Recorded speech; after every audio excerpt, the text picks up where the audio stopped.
생활의 달인 제작팀이 전북의 조용한 한 시골 마을을 찾았는데요.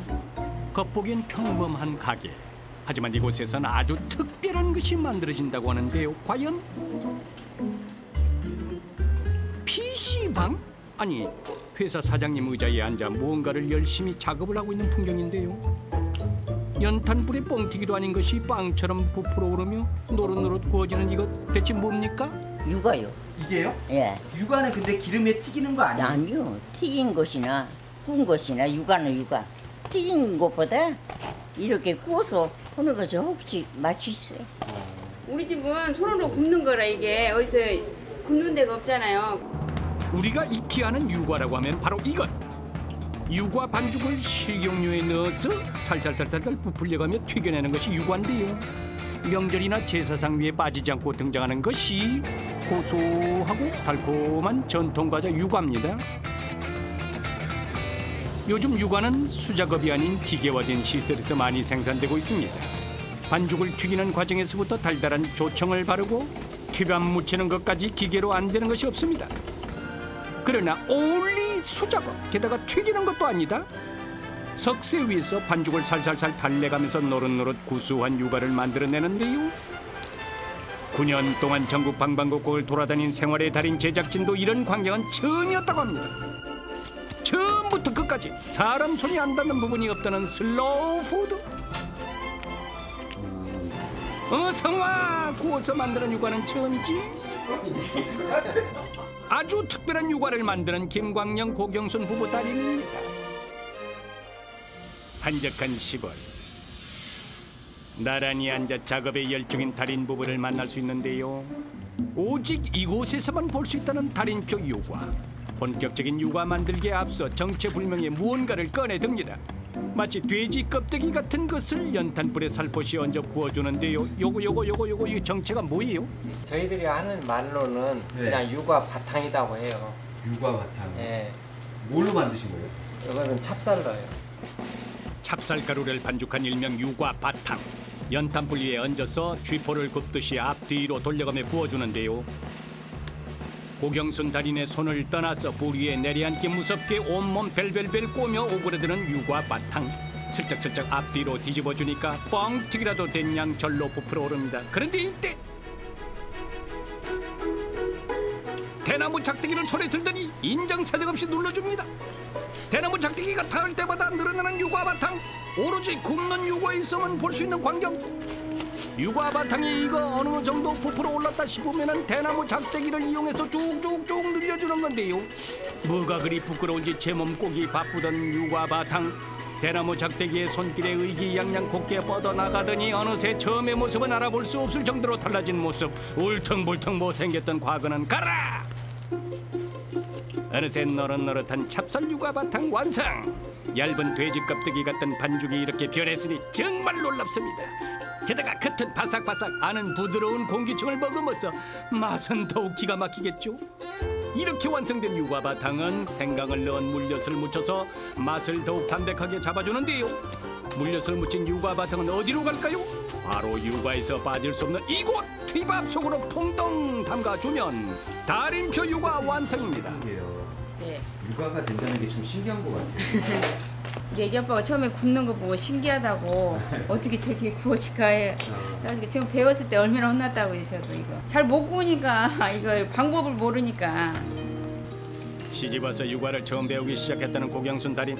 유과에서 가장 중요한 부드러운 식감을 좌지우지하는 유과 바탕을 만드는 작업이기 때문에 그동안 흘린 눈물도 수없이 많답니다. 그렇게 20년, 이제는 유과 바탕 굽기에서 둘째가 라면 서러울 정도. 대나무 작대기로 부풀러 오르는 반죽을 순식간에 눌러주고 반죽을 당겨서 크기를 크게 키우는 달인. 그냥 들고 있는 것처럼 그냥 아무 뭐 필요도 없을 것 같아서 이게 없으면 유과를 못 굳혀. 가장 기본적이면서도 가장 중요한 작업이기 때문에 늘 신경을 곤두세워 만들어야 한다는 유과 바탕. 사실 이 구운 유과의 원조는 바로 달인의 시어머니랍니다. 불에 굽는 거는 저 처음 봤어요. 예. 신기한 것 같아요. 친정에서부터 구운 것을 보고 배웠어요. 구우니까 더 맛이 있더라. 또 유과가 두껍게 나오고. 네. 그렇다면 어떤 반죽이든 굽기만 하면 두껍고 맛있게 완성되는 걸까요? 일반 밀가루 반죽으로 유과를 구워보기로 했습니다. 이것도 이 육아 반죽처럼 부풀어 오르고 할까요, 막? 무화만 구워봐서 이게 될런가 안 될런가 모르겠네. 화덕 위에 밀가루 반죽을 올려놓고 똑같은 방법으로 잘 구워보기로 했습니다. 그런데 한참을 화덕 위에 올려놔도 부풀어 오르기는커녕 처음의 모습 그대로 변함이 없습니다. 뒤도 잘 익혀보려고 조심스레 뒤집어 보는데 이거면이나 이거 이 사정없이 찢어지고 마는 밀가루 반죽. 그렇다면 기름 속에 넣어둔 기름 유과 반죽은 어떻게 될까요? 조심스레 화덕에 올려놓는 달인. 이번에는 밀가루 반죽과는 좀 다를까요?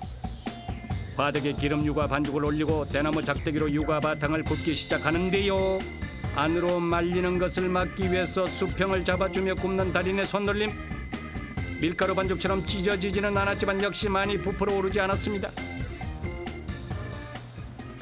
마치 돼지 껍데기 같은 유과 바탕의 비밀, 지금부터 본격적으로 벗겨보겠습니다. 유과 바탕을 만들기 위해서는 맵쌀이 전혀 들어가지 않은 찹쌀만 100% 준비해서 물에 불리고 8시간 정도 담가놓으면 그때 이제 같이 섞어서 방아 찌면 돼요. 찹쌀을 빻는 일도 엄격한 달인의 손을 모두 거쳐야 합니다. 한번 빠진 찹쌀에 메주콩을 넣는 이유는 찹쌀과 콩을 비슷한 입자로 빻아주기 위해서입니다. 이렇게 총 3번 빠져서 완성된 찹쌀가루를 가마솥에 넣어서 1시간을 쪄주게 됩니다. 이때 불 조절을 어떻게 해주느냐가 최대 관건이라고 합니다. 모락모락 김이 피어나고 적당히 뜸을 들이고 나면 떡으로 먹어도 손색 없는 반죽이 완성됩니다. 이제 본격적으로 유과 바탕을 만들어낼 텐데요. 매끈하고 탄력 있는 모습이 오늘 반죽은 이미 반 이상은 성공입니다. 마지막까지 반죽이 식지 않게 대야로 덮어놓고 조금 떼어난 반죽을 밀대로 최대한 얇게 밀어줍니다. 이때 전분가루는 반죽이 서로 달라붙는 것을 막아준다고 합니다. 잘 밀어진 반죽을 똑같은 크기로 뚝뚝 잘라내면 일명 돼지 껍데기 모양의 유과 바탕이 완성됐습니다. 추석이나 명절 때 육아 많이들 먹잖아요. 네. 또 이렇게까지 손이 많이 간다고는 생각 안 했어요. 조금도. 일일이 수작업을 손으로 해야 되니까 그러니까 누가 하려고 해도 안 해요. 배우러 왔다가 한 일주일간 있다가 가서 보면은 안 해요. 이제 힘들어서. 반죽이 잘 마르도록 판에 넓게 펼쳐 놓아줍니다. 이렇게 만들어진 유과 반죽, 이제 구워서 맛있게 먹기만 하면 되나요? 아닙니다. 반죽이 구워지기 위해선 꼭 거쳐야 되는 코스가 있는데요. 수많은 반죽들을 들고 부부 달인이 들어간 곳은 이곳의 유과 맛을 결정하는 건조 숙성실. 그런데 다른 건조 숙성실과는 다르게 바람 한 점 나오지 않습니다. 바로 이곳은 이 연탄불을 이용해서 반죽을 숙성시키는데요. 뜨끈한 열기가 위로 올라오면서 반죽의 속까지 은근하게 익혀줍니다. 기계는 이제 바람으로 밑에서부터 말리고 이것은 이제 불로 위에서부터 말리니까 유과가 더 잘 구워지더라고요. 유과는 어떻게 건조시키냐에 따라서 유과가 잘 구워지고 또 안 구워지고 그래요. 전부. 이렇게 해서 얼마나 건조를 시키는 거예요? 보편적으로 한 3시간 정도 해서 빼기 시작해요. 3시간. 네. 반죽을 건조 숙성시키는 데만도 무려 3시간.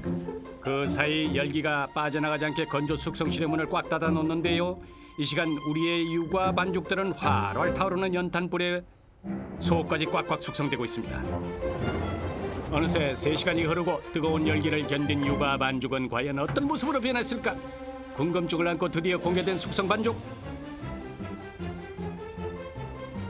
다 굳었네요. 예. 이렇게 건조 숙성실에서 꺼낸 뒤에도 반죽을 하나하나 직접 손으로 만져보며 숙성 여부를 확인한다는 김광영 달인. 모르는 사람들은 가격이 좀 비싸네 어찌네 하는데 와서 직접 보신 분들은 아무 말도 안 해요. 노력과 정성이 가득 들어갔다는 것을 보셨기 때문이겠죠? 이렇게 3시간이 지나서 딱딱해진 유과 바탕은 통으로 옮겨집니다. 여기에 정체모를 무언가를 붓는데요. 유과 바탕이 잠길 정도로 가득 부어서 재워놓는 것이 비법. 식용유예요? 아니요, 현미유하고 쌀 겨로 만드는 기름이 따로 나와요. 유과 굵기가 잘 구워지고 좀 좋아요. 한 8시간 정도는 기름에 이렇게 스며들어야 유과가 잘 구워져요. 이렇게 8시간 동안 현미유와 하나가 된 유과 바탕이라야 단언컨대 최고로 잘 부풀고 딱딱해지지도 않는다고 합니다. 이게 지금 기름이 안 바른 거예요. 차이 있죠? 이제 이게 모양은 똑같은데 모양과 크기는 동일하지만 바닥에 구운 후에야 그 차이가 어마어마하다고 합니다. 현미유에 재워놓은 것과 재우지 않은 것이 어떤 차이가 있는지 직접 구워서 보여주겠다는 달인. 현미유에 재우지 않은 유가 바탕을 화덕에 정성스럽게 굽기 시작합니다. 시간이 흐르자 조금씩 부풀어 오르기 시작하는 유가 바탕. 하지만 어째 구워지는 그 모양과 크기가 좀 요상합니다. 겉이 까맣게 다 들어간 것도 기름을 재운 유가와는 다르네요. 이 기름이 중요해요. 응. 이봐요, 이거. 한배잖아요. 그죠? 확연한 차이를 보이는 두 유가 바탕. 이건 뭐 돌덩어리라도 된 듯 딱딱한데요. 급할 때 못질해도 되겠습니다. 화력 강하기로 둘째가라면 서러운 연탄불 앞에서 하루 15시간 이상 유가를 구워낸다는 달인 부부. 하루를 불 앞에서 시작해서 불 앞에서 끝낸다고 해도 과언이 아닙니다. 꺼질 줄 모르고 시간이 가면 갈수록 더욱 강한 열기 내뿜으니 작업장 안은 이미 한정막이 따로 없습니다. 덕분에 달인 부부의 이마에서도 연신 땀방울이 흘러내립니다. 시원한 얼음물 한 대접으로 그 열기를 식혀보는데요. 사막에서 만난 오아시스가 이보다 반가우랴. 아이고, 우리 제작진도 좀 나눠주세요. 더운 게 아니라 사우나실이지. 몸에 옆에 옷을 못 해요. 이 땀 냄새가 진동을 해가지고 다른 생각할 겨를이 없어요. 하도 더워서 뭔 생각이 하나도 안 나요. 연탄불에서 쉴 새 없이 올라오는 열기. 그 온도가 100도를 훌쩍 넘기니 달인 부부 정말 대단합니다. 온종일 불과의 사투를 벌여야 하는 만큼 위험한 순간도 많았다고 합니다. 힘드니까 깜빡 졸았어요. 그리고 놀래가지고 갔더니 세상에 손을 여기다 이렇게 탁 저기 짚어버렸어요. 응급실 그냥 급하게 갔는데 좀 많이 데워가지고 화상을 입었죠. 고된 일 탓에 깜빡 졸았던 것이 큰 상처로 되돌아왔는데요. 육아를 만들며 얻은 노력의 대가라지만 볼 때마다 마음이 아픈 건 사실이라고요. 우리 애기 아빠도 손 한번 이렇게 보세요. 여기가 손끝털이가 이렇게 화상 입어가지고 가늘고 고와서 여자만큼 예쁘다고 놀림받았던 손. 하지만 25년 동안 연탄불 위에서 매일같이 육아 바탕을 뒤집다 보니 손끝이 상하지 않은데요. 상처만큼이나 그 고통도 대단하다고 합니다. 계속 굽다 보니까 익어가지고 저녁에 잠자러 들어가면 손이 막 애리고 절리고 그래요. 이 손이. 하지만 오늘도 하루 종일 손을 대며 육아를 굽고 또 굽는 일 멈출 수 없습니다. 나도 그전에 힘들게 했는데 야 아들맨이라 다 힘들게 할 때 너무나 짠하죠. 열심히 일해갖고 잘 사는 것이 좋지요. 예. 새벽 1시 반 달인의 작업장에도 어둠이 짙게 깔리고 창문 너머로 보이는 달인 가족들 단란한 모습으로 뭘 하는 걸까요? 삼겹살은 연탄불에 구워야 제맛. 피로를 달래주는 지글지글 소리와 함께 삼겹살 파티가 열렸습니다. 주문 전화를 많이 제가 받으니까 못한다고 하면 그냥 끊으면 좋은데 왜 안 해주냐. 왜 많이 안 만들었냐. 우리 많이 만들고 싶지. 근데 배불러가지고 안 판다고 못 온다고 한다고 배짱 부린다고 그런 소리 들을 때가 최고 안 좋아요.